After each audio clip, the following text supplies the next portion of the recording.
This unusual camera right here is the Belair X612 by Lomography. This shoots medium format film, and its unusual size is due to the size of the negatives you can get out of it. Now, if you read around online, you'll see that this is kind of one of the few modern or more modern cameras that shoot 612, although I believe there's still a lot of older ones and people who have made custom cameras. But essentially, that's where the 612 comes from. So medium format camera. And I don't have the exact math to tell you right now, but the negative for medium film that you'll get out of a regular shot is square in comparison to 35 millimeter film, right? So 35 millimeter, the negatives and the prints you're going to get are kind of like rectangular, whereas from medium format, they're more perfect. They are perfectly square, basically. And I think, if memory serving me here, a lot of people just call them 6x6. That's where the 6 out of the 612 comes from on here, right? So what this does is it allows you to get a wider field of view, and therefore you can get a wider negative shot. And so it's basically double a normal frame of medium format film. So a roll of medium format film would typically have about 12 shots. Well, not about. It would have 12 shots you could take. I mean, there are different masks and stuff for different cameras where you can adjust that. For instance, even on this camera and some other cameras, you can you can change the size to where you can fit about 9 frames on the roll, and then even less. And in this case, it's less. It basically is like putting two 6x6 together. So it's literally like doubling the width of the camera. And to do this, one of the things about, there's a release right here on the bottom, and one of the things about, whoops, I'm bumping the camera, about getting the field of view and everything you need is being very unscientific about this, by the way, is you need space between the lens, where the light's coming in through the lens, and then the image that's transferred onto the negative over here. And that's why you have a lot of cameras, especially older cameras, with bellows that pull out. And this takes off that kind of vintage, kind of cool vintage look. It's very cool. I guess you could say it's very hip and cool. I like it. Now the overall build quality of this is, I mean, it's fairly competent camera. It's another Lomography camera. It's a step up, I think, from some of their other cameras, but essentially it's still a lot of plastic. So it's still not really getting into some kind of superb range of camera body builds. This one, I'm pretty happy with it. The other aspect about this camera is, compared to other Lomography cameras, which are primarily considered toy cameras, that's pretty much the term thrown around. This one is sort of a couple steps up from that. It's a little more competent. It has a slightly better build quality. It has a couple interchangeable lenses and viewfinders, but it has, I believe that's the light meter on it. Let me see if I can show this to you as well. Down here, I'm blocking the light. Down here is a little dial where you can adjust the ISO.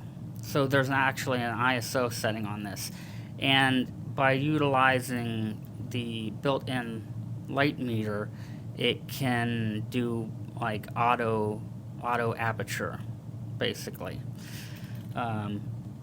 which makes it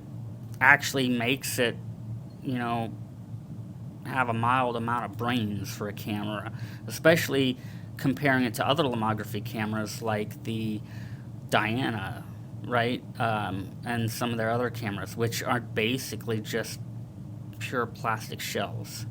This one actually has a little bit of brains built in to it. I really love this camera. I think it's super fun.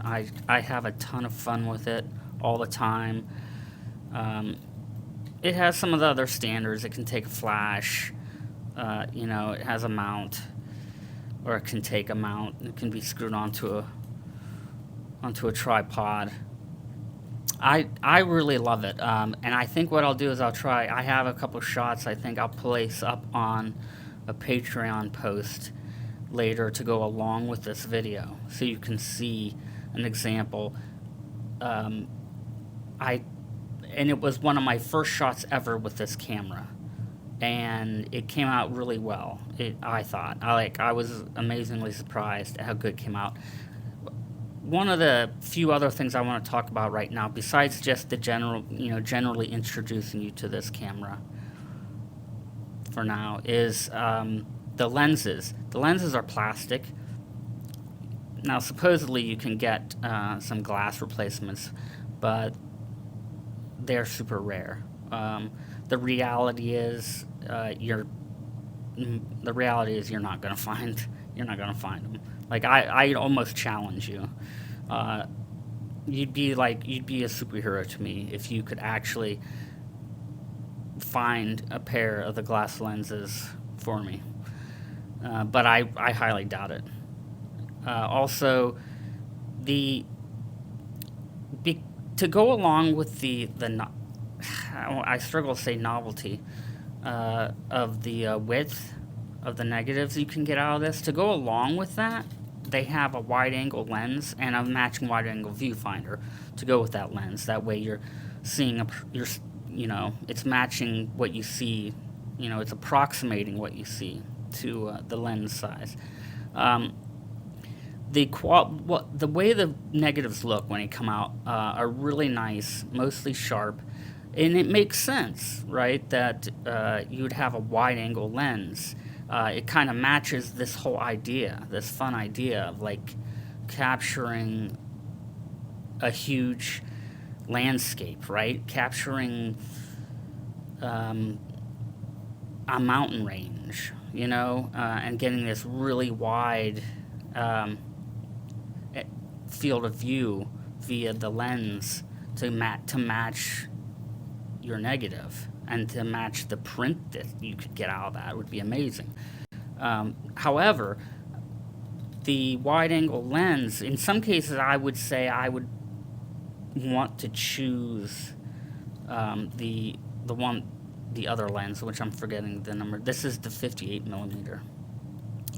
What's the other one? 80 millimeter or something like that, But because I noticed just from using the wide-angle lens, and then when I scanned my negatives, you'll see an ever so slight distortion on the edges, on like the left and right sides of the negative, that is reminiscent of a fisheye effect. So the closer to the edges of the picture, of the photograph, you'll start to see that it sort of a curvature distortion, which is fine, really.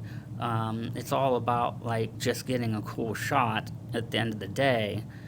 But I think for me personally, I could see some instances where I wouldn't want that.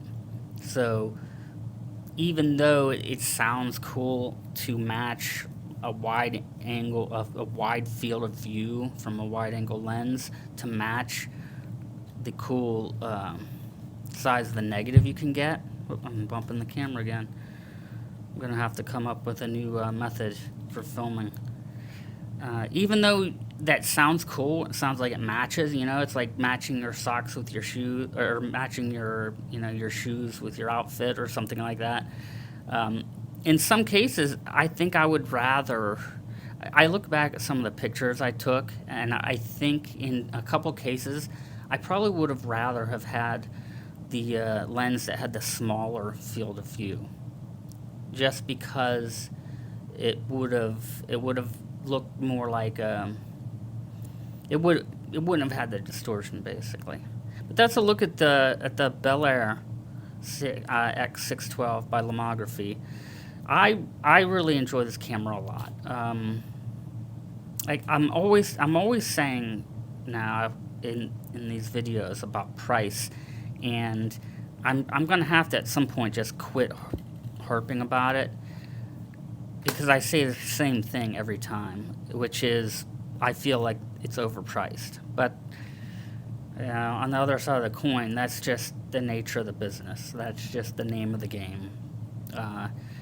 But really great camera, really fun. I really enjoy this camera. There's so much more I want to do with this.